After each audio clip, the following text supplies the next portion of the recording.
అందరికీ నమస్తే, welcome to our channel. Raj kesari రెడ్డికి సుప్రీంకోర్టు ఒక పెద్ద షాక్ ఇచ్చింది. అదేంటి అనే విషయాన్ని మనతో పాటు చర్చించడానికి ఉన్నారు పొలిటికల్ అనలిస్ట్ అశోక్ కుమార్ గారు. సార్ నమస్తే అండి. నమస్తే సార్. లిక్కర్ స్కామ్కి సంబంధించి మరి కర్త కర్మ క్రియ అనేటువంటి రాజ్ కేసరి రెడ్డికి సుప్రీంకోర్టు అయితే బెయిల్ నిరాకరించింది, కొట్టివేయడం జరిగింది. అసలు ఎందుకు అంటారు? సరే, ధనుంజయ రెడ్డి అనేటువంటి వ్యక్తి ఆయన కారులోనూ ఆయనతో పాటు కృష్ణమోహన్ రెడ్డి గారు వాళ్ళ కారులో దాదాపు 400 కోట్ల రూపాయలకి బంగారు కొన్నారు. ఆ రిసిప్ట్లు దొరికినాయని మీకు గుర్తుండదు? అవును అవును. అదే మాదిర ఎవరైతే రాజంపేట ఎంపీగా ఉన్నటువంటి మిథున్ రెడ్డి ఆయన జైలుకు పోయినాడు.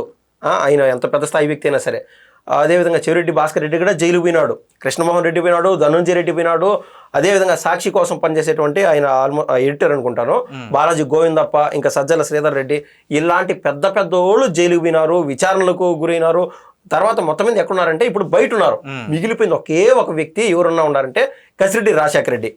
ఇప్పుడు నేను జగన్మోహన్ రెడ్డి గారి యొక్క మైండ్ సెట్ మెంటాలిటీ గురించి చెప్పాలంటే, శనగలు తిన్నామా చేతులు గడిగేసుకున్నామా నెట్టు ఉంటుంది. దానికి ఉదాహరిస్తూ నేను ఒక ఎగ్జాంపుల్ చెప్తా. బోయపాటి సీను గారు డైరెక్టర్, అల్లు అర్జున్ సరైనడు దాంట్లో వైరం ధనుష్ అనేటువంటి క్యారెక్టర్ ఉంటుంది.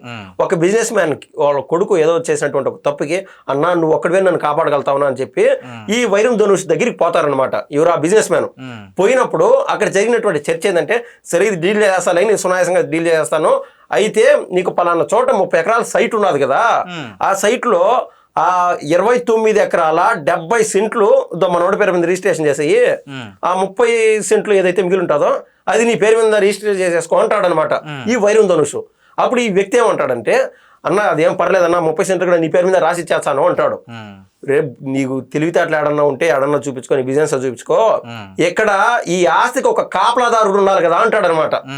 అదే మాదిర ఎవరైతే అప్పుడు ఐటీ సలహాదారుడుగా అంత ప్రీతిపాత్రంగా ఇష్టంగా పెట్టుకున్నటువంటి కసిరెడ్డి రాజశేఖర రెడ్డిని ఈ రోజు బలిపశం చేసేశారు. ఎంతమందికి వీళ్ళు దక్కినాయి, ఆయనకి ఎందుకు దక్కలా? అసలు ఈ రోజు కూడా అంతెందుకు లాస్ట్ 2 ప్రెస్ మీట్లు వసలించుకొని చూడండి. ఎవరైతే విజయసాయి రెడ్డి గారు ఉన్నారో, జగన్మోహన్ రెడ్డి గారికి చెప్పాలంటే ఆయన దత్తపుత్రుడు ఈయన అనుకునే విధంగా అంత ఇష్టంగా ఆయన తరతరాల నుంచి ఆయన కోసం సేవ చేసినాడు. ఇప్పుడు ఆయన క్లియర్ కట్ గా చెప్పాడు, నెక్స్ట్ 15 సంవత్సరాలు మేము కలిసి ఉంటా ఉన్నారు, నీ దగ్గర చుట్టూరు కోటరీ వేస్ట్ కోటరీ ఉన్నది, ముందు ఆ పార్టీని డివైడ్ చేసేయండి, ఏది జనసేనని అదేవిధంగా టీడీపీని విడదీసేసేయండి అని చెప్పి జగన్మోహన్ రెడ్డి గారికి బయట నుంచి బేషరతమైన మద్దతు సలహాలు ఇచ్చేటువంటి విజయసాయి రెడ్డి ఆ మాదిరి అంటున్నాడంటే వాళ్ళిద్దరి మధ్య లాలూచి లేదంటారా? సో ఈయనే ఫస్ట్ ఏమన్నాడంటే, ఈ కేసులో కర్త కర్మ క్రియ మొత్తం కసిరెడ్డి రాజశేఖర రెడ్డి అని చెప్పేశాడు. అందరికి తెలుసు. ఆ రోజే బలిపశు తయారు అయిపోయినారు అనమాట. ఓకే, అంటే జగన్మోహన్ రెడ్డి గారి పైన నింద పడకుండా కేవలం ఇక్కడతో ఆపేయాలని చెప్పేసి స్టార్టింగ్ నుంచి ఒకటే పాట పాడుతున్నారు మీరు చెప్తున్నారు. ఈ కేసులో నీకు ఏడన్నా పొనవోలు సుధాకర్ రెడ్డి అనేటువంటి వ్యక్తి పాపం కసిరెడ్డి రాజశేఖర రెడ్డి కోసం మీడియా సమావేశాల్లో మాట్లాడడం, కోర్టు పోయి వాదించడం ఎడన్నా చూసామా? అంతెందుకు బోర్గట్ అనిల్ కూడా బయటికి తీసి వచ్చిన వాళ్ళు కూడా మేమే అని జబ్బలు జరుచుకొని చెప్పినారు కదా వైసీపీ లీగల్ టీము. ఈ రోజు పాపం కసిరెడ్డి రాజశేఖర రెడ్డి ఆయన ఎంతైనా తిన్నాడబ్బా. ఎవరు అందరూ అంత మంచోళ్ళు ఎవరు లేరు. నేను చెప్తున్నా కదా, జగన్మోహన్ రెడ్డి గారి యొక్క మైండ్ సెట్ ఎట్టున్నదంటే, ఫర్ సపోజ్ ఇంక 2 ఉదాహరణలు ఉదహరిస్తా చెప్తా. గతంలో పరిటాల రవి గారి వ్యవహారము, ఆయనకు సాయిపడినోళ్ళు ఎవరు? స్వయంగా జైల్లో ఉన్నాడు, ఈ ఫోన్లు గీన్లు అన్ని పంపించుకుంటా బయట నుంచి మేనేజ్లు చేసుకుంటూ వచ్చారు.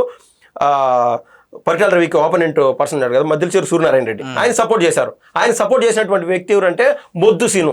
మామ కళ్ళలో ఆనందం చూడడానికో బావ కళ్ళలో ఆనందం చూడడానికో అని చెప్పినాడు. బొద్దు సీను లేకుండా పోయినాడు.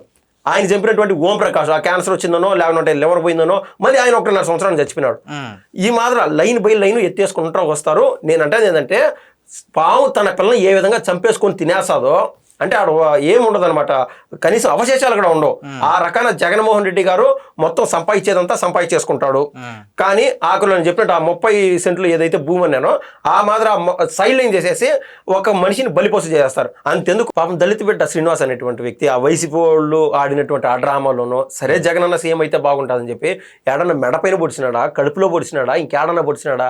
ఒక గీత, సరే గీతకు మించి అనుకుందాము, రక్తం గారేటి గట్ట అంటే పోయి శస్త్రచికిత్స చేసుకున్నాను అని చెప్పి ఎన్ని డ్రామాలు చేశారు జగన్మోహన్ రెడ్డి గారు. తద్వారా సీఎం అయినాడు.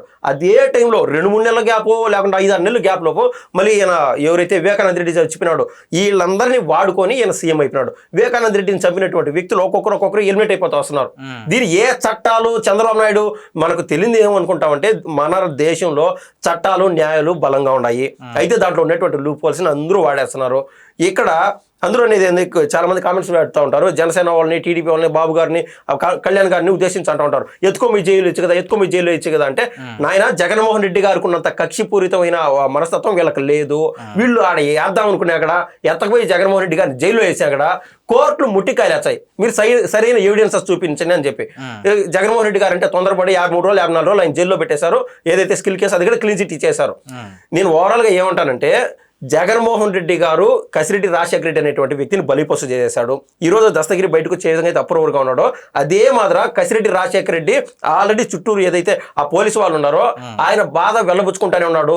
అంతమంది జైలు వినారు బయటకు వచ్చారు, నేను ఒక్కడే ఏం పాపం చేశాను అని చెప్పి, ఇదేంటంటే విజిల్ బ్లోయర్ అని చెప్పి ఆ రోజు అన్నాడు కదా ఎవరు, విజయసాయి రెడ్డి. అదే మాదిర అంటే నేను నీతో ఒక మాట అంటాను, నాకు పన్నోడితో నువ్వు పోయి ఆ మాట చెప్పేస్తావు, ఇలా ఒక్కొక్కరికి చేరిపోతా వస్తుంది.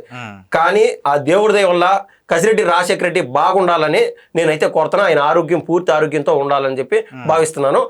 జగన్మోహన్ రెడ్డి గారిది ఈ పాపం అవుతుంది ఆయనకి ఏమన్నా అయితే. ఇంత అన్యాయాన్ని ఓర్చుకోవడం కంటే అసలు అంతిమ లబ్ధిదారులు ఎవరో చెప్పేస్తే చెప్పినారు కదా అన్న. తమ్ముడు నేను చెప్పేది ఏంటంటే, కోర్టు వారు ఇచ్చినటువంటి మూడు ఛార్జ్ షీట్లో ప్రతి దాంట్లో జగన్మోహన్ రెడ్డి గారి పేరు ఉన్నది. నువ్వు గూగుల్ చేస్తే వస్తుంది. 3 ఛార్జ్ షీట్లో జగన్మోహన్ రెడ్డి గారి పేరు ఉన్నది. ఏమైంది, ప్రతి నెలలో 50 నుంచి 60 కోట్లు తినేస్తున్నారు జగన్మోహన్ రెడ్డి గారికి అన్నారు కదా. అది నిజంగా నేను అంటే ఇన్ డెప్త్ నాలెడ్జ్ సంపాదించుకోవాలా, ఎంత సంపాదించుకున్నా కూడా బూడిదలో పోసిన పన్నీరు మాత్రం అవుతుంది అని చెప్పి అసలు ఆ సబ్జెక్ట్ పైన కనీసం మైండ్ పెట్టాలి కూడా నేను ఇష్టపడట్లా. క్లియర్ గా ఛార్జ్ షీట్ లో వచ్చినది జగన్మోహన్ రెడ్డి గారికి ఎందుకు నోటీసులు ఎవరో తెలియదు, ఆయన జైలుకు పోవడం అనేది ఇంకా దేవుడికి తెలియాల్సిందే. ఏది కనీసం విచారణకు పిలిచలా. ఇటువంటి వ్యక్తులందరూ పూర్తి స్థాయిలో సేఫ్ అయినారు. 7 సంవత్సరాలు జైలు శిక్ష విధిస్తే కోర్టు వారు ఎవరికి, స్వయంగా ఈయన అత్యంత సన్నిహితుడు అనున్యాయుడైనటువంటి గాలి జనార్దన్ రెడ్డికి పట్టుమని 7 రోజులన్నా జైల్లో ఉన్నాడా? లేదు. ఈ మనకు తెలియనా వింత సబ్జెక్టులు ఏడా చెల్లవు. ఇలా అంటే జగన్మోహన్ రెడ్డి గారు ఈ యొక్క మొత్తం చట్టాలు న్యాయాలపైన ఒక స్థాయిలో పిహెచ్డీ చేస్తున్నారు. ఎంత దాన్నైనా సునాయాసంగా ఓర్చుకోగలుగుతారు. ఈ గ్యాప్ లో నేను ఎప్పటి నుంచో చెప్తాను వచ్చినాను, లాస్ట్ ఒక 7-8 నెలల నుంచి కూడా పాము తన పిల్లని తాను చంపుకున్నట్టు వీళ్ళకు ఎవరైతే సాయం పడతారో వాళ్ళకు ముందు టోకన్ వచ్చేస్తుంది. ఆ మాదిరి కసిరెడ్డి రాజశేఖర రెడ్డి పాపం బలిపోసి అయిపోయినాడు, కార్నర్ అయిపోయినాడు. సరే, చెవిరెడ్డి భాస్కర్ రెడ్డి ఇంటికి పోయినాడా జగన్మోహన్ రెడ్డి గారు? పోలా. మిథున్ రెడ్డి గారి ఇంటికి పోయినాడా? పోలా. పోయి ఎట్టున్నదనైనా ఏమన్నా జైల్లో ఏమైనా ఇబ్బంది పెట్టారా ఏందో చెప్పు అని అడిగేదాన్ని పరామర్శకపోతే ఎట్టుంటుంది. పూర్తి స్థాయిలో ఈ యొక్క మద్య వ్యవహారంలో జగన్మోహన్ రెడ్డి గారి ఇన్వాల్వ్మెంట్ 100 మీటర్లు అంత డెప్త్ ఉండాలన్నమాట. అయినా కూడా బేసిక్ లాజిక్ చిన్నదానికి ఆడెవరు గంజాయి అయితే పోయి పరామర్శించాలి జగన్మోహన్ రెడ్డి గారు. ఇంత పెద్ద స్థాయిలో మాజీ ఎమ్మెల్యేలు, ప్రెసెంట్ ఎంపీ వీళ్ళు ఇంట్లో కూడా పోయి పరామర్శ చేయలేదంటే ఆడికి పోతే ఆ మకిలి ఈయనకు అంటుకుంటుంది. ప్రజాక్షేత్రంలో ఇంకా ఎక్కువ చర్చ చేసుకుంటారని చెప్పి ఆయన సేఫ్ జోన్లో ఉన్నాడు. ఓకే, థ్యాంక్స్ అండి.